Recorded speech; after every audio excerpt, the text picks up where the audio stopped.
Hello learner, welcome back to the channel. कैसे हो आप सभी। आज का हमारा टॉपिक रहने वाला है capital expenditure versus revenue expenditure versus deferred revenue expenditure. इन तीनों टर्म में डिफरेंस देखने से पहले इनका मीनिंग जान लेते हैं। फॉर एग्जाम्पल, मिस्टर बिजनेसमैन सबसे पहले जो सिनेमा हॉल के ओपन करने के रिगार्डिंग उसके माइंड में जो आइडिया आया है, उस आइडिया को रियलिटी में कन्वर्ट करने के लिए बिल्डिंग वगैरह परचेज करता है, सिनेमा हॉल जो है बनवाता है, उसमें प्रोजेक्टर वगैरह, चेयर वगैरह एसेट्रा सेट करता है। इन सब पर वो एक बिग अमाउंट स्पेंड करता है। ठीक है जी। अब उसका सिनेमा हॉल जो है ओपन कर लिया उसने। अब स्टार्टिंग में वो अपने सिनेमा हॉल के फीचर, लाइक उसका सिनेमा हॉल कौन सी जगह पर है, उसमें कौन कौन सी फैसिलिटी हैं, लाइक कैंटीन वगैरह की, ठीक है, इन सब के बारे में अपने कस्टमर को इन्फॉर्मेशन देने के पर्पज़ से एडवर्टाइजमेंट देता है। उस पर वो एक बिग अमाउंट स्पेंड करता है। अब फाइनली जो मिस्टर बिजनेसमैन है उसका सिनेमा हॉल चलने लगा, मीन्स उसमें पर्सन आने लगे। कुछ टाइम बाद जो है कुछ चेयर जो हैं वो टूट जाती हैं, ठीक है, और अदर कुछ सब मेंटेनेंस का काम हो जाता है। तो इन सब के लिए मीन्स जिससे डे टू डे की एक्टिविटी अच्छे से हो सके, mister businessman small amount but spend तो करता है। ठीक है, ठीक है जी। वो अपने डे टू डे की एक्टिविटी को अच्छे से करने के लिए भी एक स्मॉल अमाउंट स्पेंड करता है। कुछ टाइम के बाद उसे लगता है कि उसका जो सिनेमा हॉल है वो ग्रोथ करने लगा है, उसमें जो है पर्सन ज़्यादा आने लगे हैं, तो उसे चेयर की और ज़्यादा नीड है। ठीक है, इसको वो अरेंज करने के लिए फिर से अमाउंट स्पेंड करता है। अब एग्जाम्पल के थ्रू हम अपने टॉपिक पर आते हैं। फर्स्ट पार्ट में मिस्टर बिजनेसमैन ने जब अपने आइडिया को रियलिटी में चेंज करने के लिए बिल्डिंग वगैरह परचेज़ की, उसमें चेयर वगैरह लेकर आया, तो इन सब पर जो बिग अमाउंट स्पेंड किया है उसे हम कैपिटल एक्सपेंडिचर बोलेंगे। सेकंड पार्ट में इंफॉर्मेशन के पर्पस से जो अमाउंट स्पेंड किया है एडवर्टीजमेंट वगैरह पर, उसे हम डेफर्ड रिवेन्यू एक्सपेंडिचर बोलेंगे। थर्ड पार्ट में जो चेयर वगैरह टूट गई थी उनकी मेंटेनेंस के लिए, उनकी रिपेयर के लिए जो अमाउंट स्पेंड किया है उसे हम क्या बोलेंगे, रिवेन्यू एक्सपेंडिचर। लास्ट पॉइंट में जब वो एक्स्ट्रा चेयर लेके आया ताकि उसकी अर्निंग कैपेसिटी और इंक्रीज़ हो सके, तो उस पर जो उसने अमाउंट स्पेंड किया उसे हम फिर से कैपिटल एक्सपेंडिचर में जो है इंक्लूड करेंगे। होप सो तीनों का मीनिंग अच्छे से क्लियर हुआ होगा, एग्जाम्पल अच्छे से समझ आया होगा। अब तीनों में डिफरेंस देखेंगे जिससे जो है पॉइंट और अच्छे से क्लियर होगा। First point is it is non recurring in nature. ठीक है, ये हमारा नॉन रिकरिंग क्यों है, क्योंकि बिग अमाउंट स्पेंड किया जाता है लेकिन एक टाइम पर किया जाता है। जैसे बिल्डिंग हम बार बार तो नहीं बनाएंगे, ठीक है जी, ऐसे। सेकंड वन इज़ जो रिवेन्यू एक्सपेंडिचर है वो रिकरिंग इन नेचर का है, मीन्स जो हमारी टूट फूट है, जो मेंटेनेंस का काम है वो तो डे टू डे चलता रहेगा, तो वो हमारा कैसा है, रिकरिंग इन नेचर।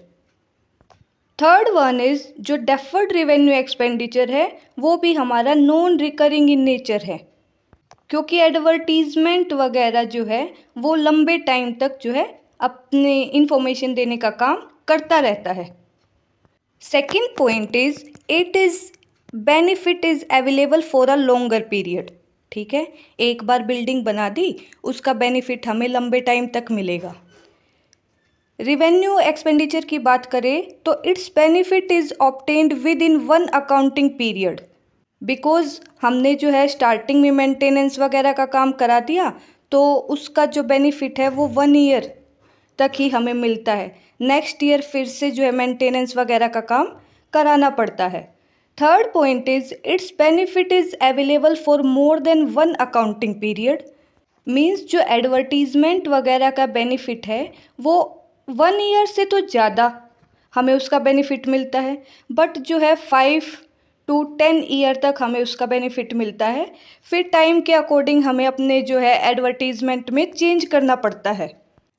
अगर पर्पस की बात करें तो जो कैपिटल एक्सपेंडिचर है उसका purpose is to contribute to the revenue earning capacity of the business like extension, modification in fixed asset, purchase the machinery etcetera.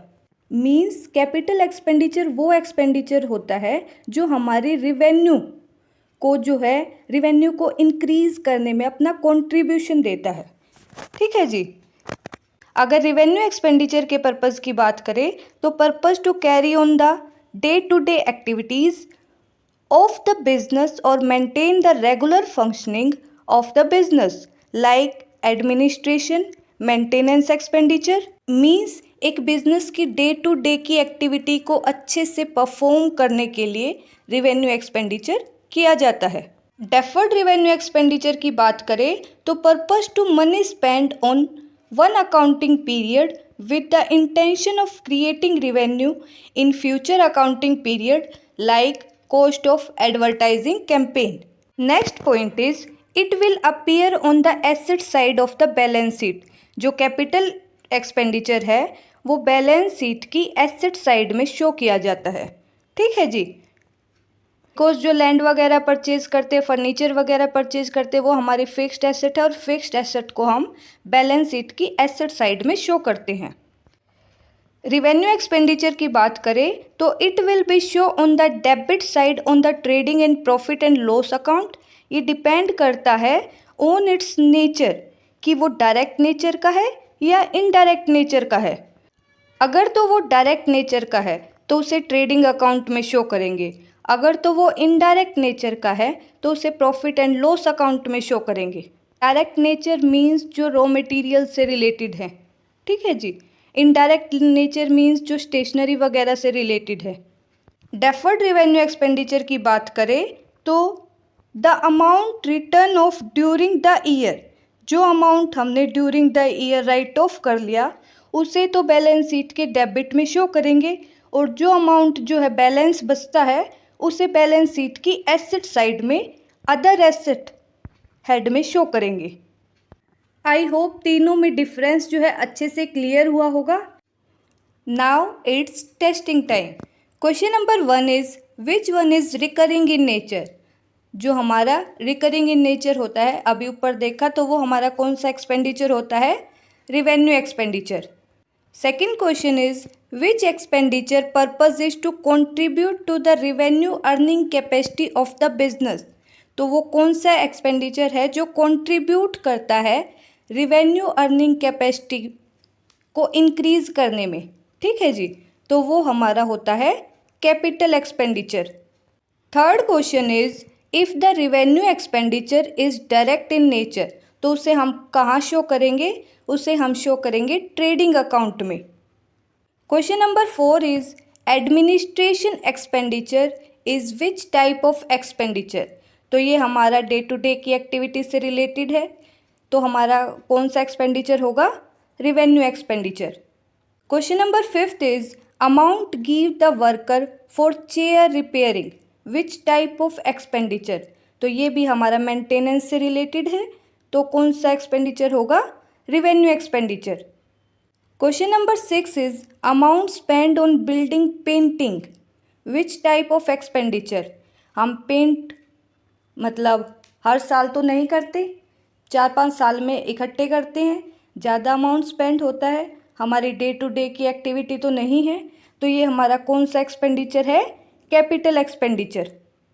Question number 7 is amount give to a advertising company which type of expenditure. तो वो हमारा है deferred revenue expenditure. Question number 8 is main objective is to maintain day to day activities which type of expenditure.